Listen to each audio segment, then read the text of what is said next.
एक महान सभ्यता की झांकियां। युग युग में सत्य के लिए इसकी गौरवमयी खोज। एक एक समय की बात, क्या आपने यह खबर पढ़ी है? ग्रैंडपा देवनाथ की ओर दौड़कर आते हुए उत्तेजित स्वर में संदीप ने पूछा। देवनाथ छड़ी लेकर घूमने के लिए नदी किनारे की ओर जा रहे थे। सूर्यास्त होने ही वाला था और मोह लेने वाली मंद मंद हवा चल रही थी। उस छोटे से शहर पर एक खुशनुमा शाम उतरने लगी थी। देवनाथ रुक गए। उन्होंने सारी जिंदगी इतिहास पढ़ाया था और भारत के अतीत पर बहुत खोज की थी।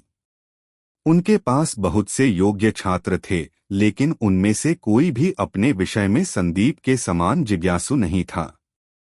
वह अभी स्कूल में ही पढ़ता था, लेकिन आसमान तले की हर चीज जानने का उसे शौक था। और भला क्यों नहीं, उसके ग्रैंडपा इतने अद्भुत जो थे। एक प्रोफेसर, शिक्षाविद और विश्वविद्यालय के कुलपति के रूप में सेवानिवृत्त हो जाने के बाद देवनाथ के पास अपने पोते की ज्ञान पिपासा शांत करने के लिए काफी समय था। यदि उन्हें बालक के प्रश्न का उत्तर नहीं मालूम होता तो वे स्वयं सीखना चाहते। चुनिंदे ग्रंथों से समृद्ध प्रोफेसर के पुस्तकालय की दोनों मिलकर छानबीन करते। देवनाथ फ्रांसीसी चिंतक वोल्टेयर को बार बार उद्धृत करते, जितना अधिक मैं पढ़ता हूँ उतना ही अधिक मनन करता हूँ। जितना ही अधिक मैं जानता हूँ उतना ही मुझे यह लगता है कि मैं कुछ नहीं जानता। संदीप के मन में देवनाथ के प्रति गहरी श्रद्धा थी। उसे ग्रैंडपा के रूप में एक मित्र, दार्शनिक और मार्गदर्शक मिल गया था। हाँ मेरे बच्चे, मेरे लिए कौन सा आश्चर्य लाए हो? देवनाथ ने पूछा।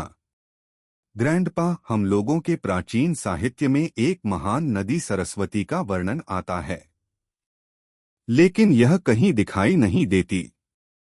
एक बार एक प्रसिद्ध वक्ता ने हमें यहाँ तक बताया कि ऐसी नदी का कभी कोई अस्तित्व था ही नहीं।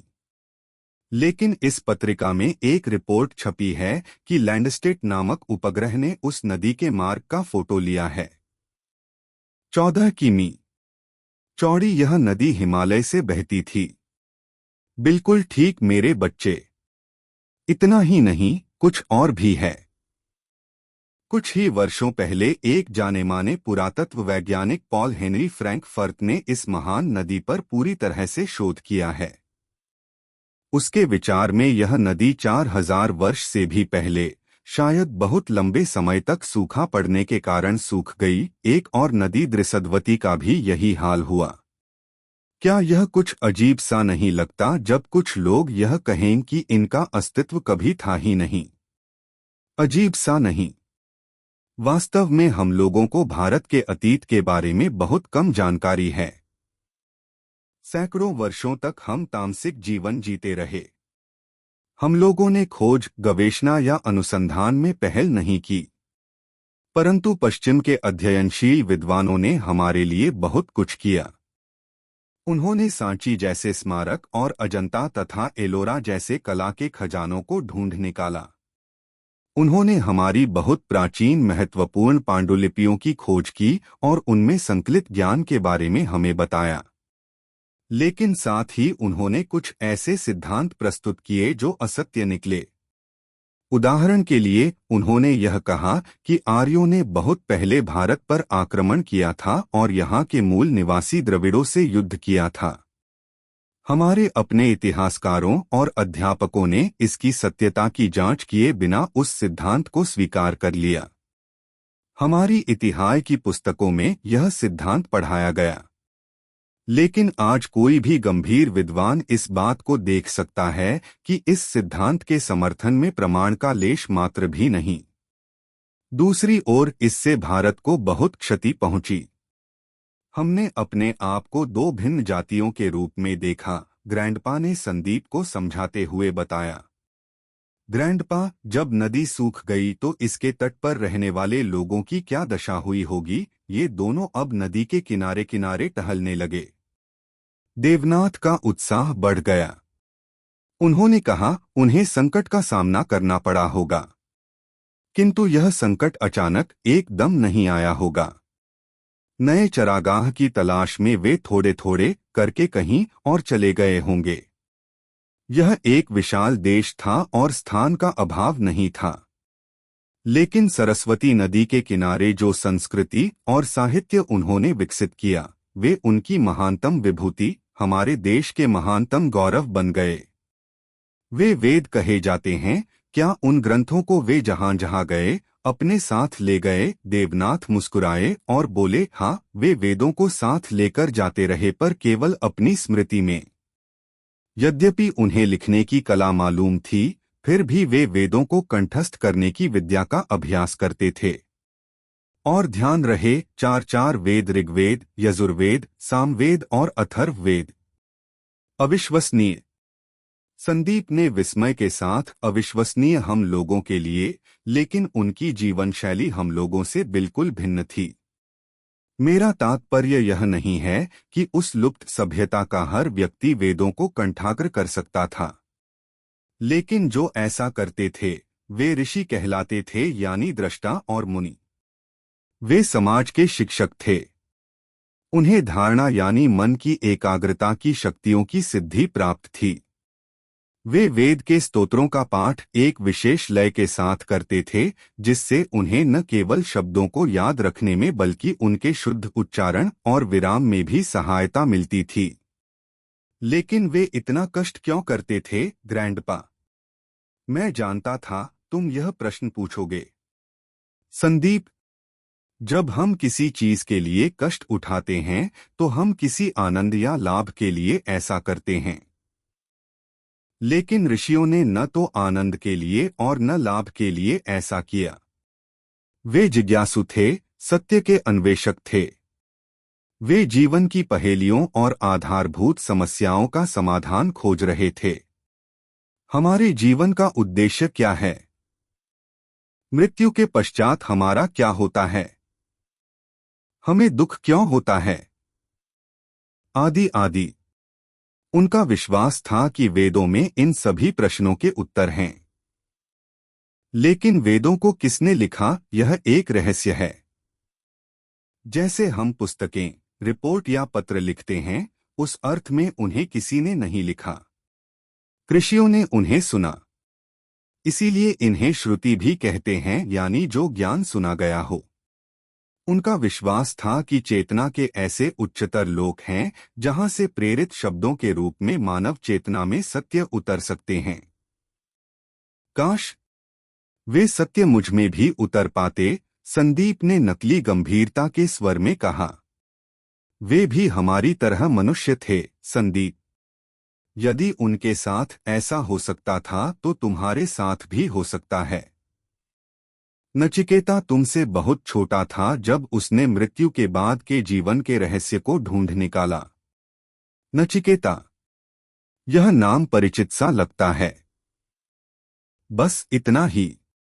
क्या तुम्हें यह नहीं मालूम कि बहुत शताब्दियों से उसका नाम क्यों लिया जाता है? शायद नहीं। वेदों के बाद कई ग्रंथ आए जिन्हें उपनिषद कहते हैं।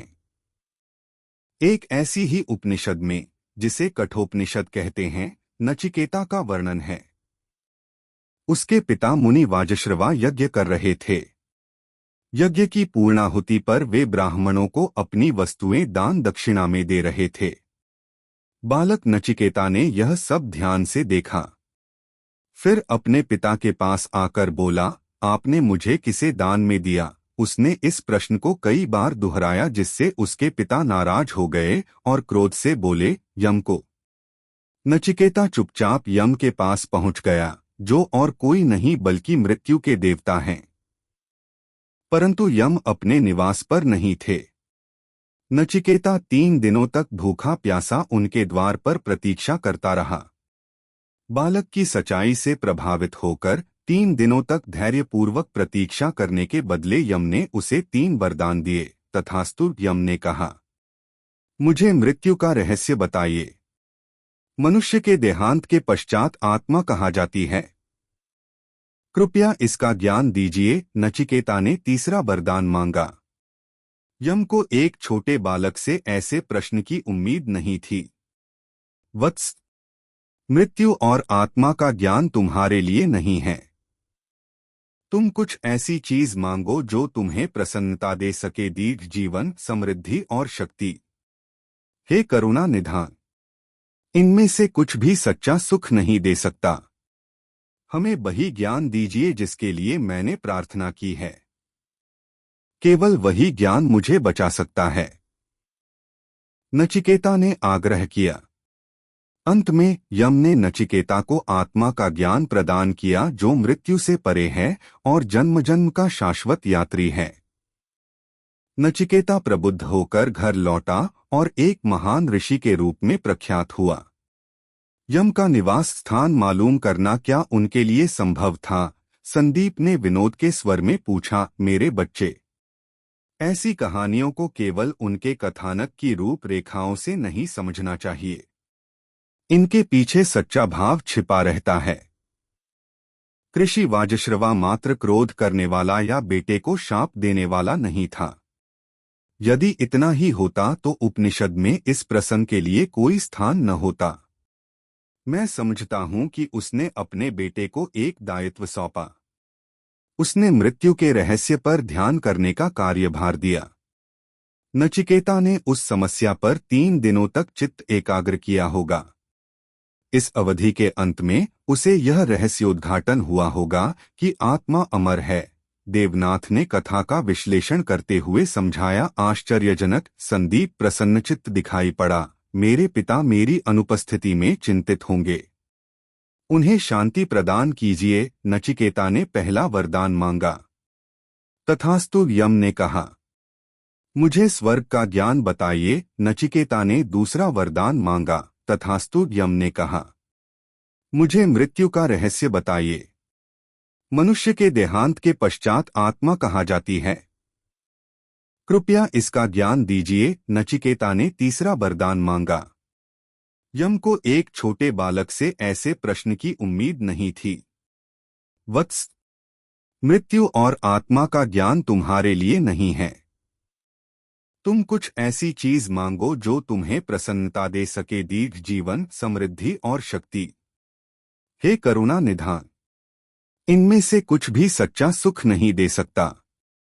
हमें वही ज्ञान दीजिए जिसके लिए मैंने प्रार्थना की है। केवल वही ज्ञान मुझे बचा सकता है। नचिकेता ने आग्रह किया।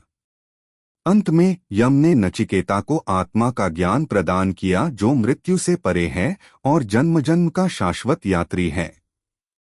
नचिकेता प्रबुद्ध होकर घर लौटा और एक महान ऋषि के रूप में प्रख्यात हुआ।